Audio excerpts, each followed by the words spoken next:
સ્ટેટે કર્યો ભારતમાં પગ પેસારો. ઉજ્જૈન ટ્રેન બ્લાસ્ટ હતું આતંકનું ટ્રાયલ રન. બ્લાસ્ટ કરનારા આતંકીઓએ સિરિયા મોકલી બ્લાસ્ટ પૂર્વેની તસવીરો.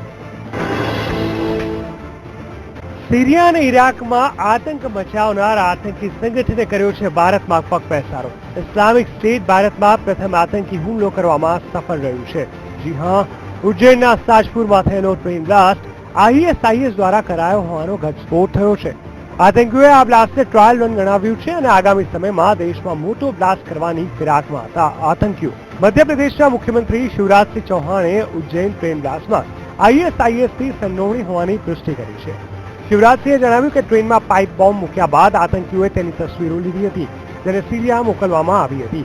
વરિષ્ઠ ઇન્ટેલિજન્સ ઓફિસર શું માનીએ તો પેસેન્જર ટ્રેનમાં બ્લાસ્ટ કર્યા બાદ આતંકીઓ વધુ મોટા હુમલાની ફિરાકમાં હતા અને આ માટે તેમણે મોટા પાયે તૈયારીઓ પણ કરી રાખી હતી.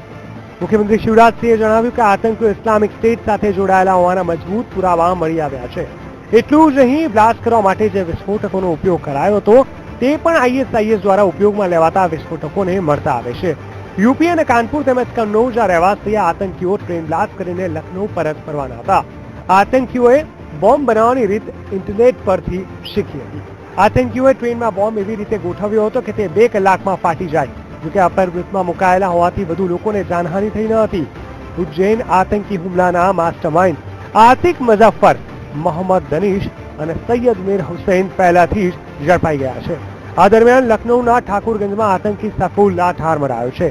યુપી ATS 11 કલાકના ઓપરેશન બાદ આતંકીને ઠાર કર્યો હતો. આતંકી પાસેથી મોટા પ્રમાણમાં પિસ્તોલ, રિવોલ્વર, કારતૂસ અને ચાકુ સહિત ઇસ્લામિક સ્ટેટનો ફ્લેગ મળી આવ્યો છે. જ્યારે અન્ય 2 ફરાર આતંકીઓને શોધખોળ હજુ પણ ચાલુ છે. ખુરાસાન મોડ્યુલ અંતર્ગત ISIS આતંકીઓ ભારતમાં આતંક મચાવવાના મનસૂબા ધરાવતા હતા.